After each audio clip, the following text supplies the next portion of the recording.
Ko'tara olsana mikrofonni. Aytavallam qaydaşman, man qaydaşman, ey tulam. Alla gile, hamda bunna, yaşlayanna şadanam. Aytavallam qaydaşman, man qaydaşman, ey tulam. Allah gile, hamda bunna,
Mine bizning boqish klubi isminden sen belekegina moshina rahatlanib o'ynarsan, yemi?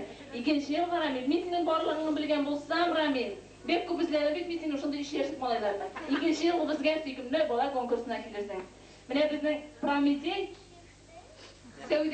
Savda klubi isminden seni kichkina bo'lak, nima Ramil?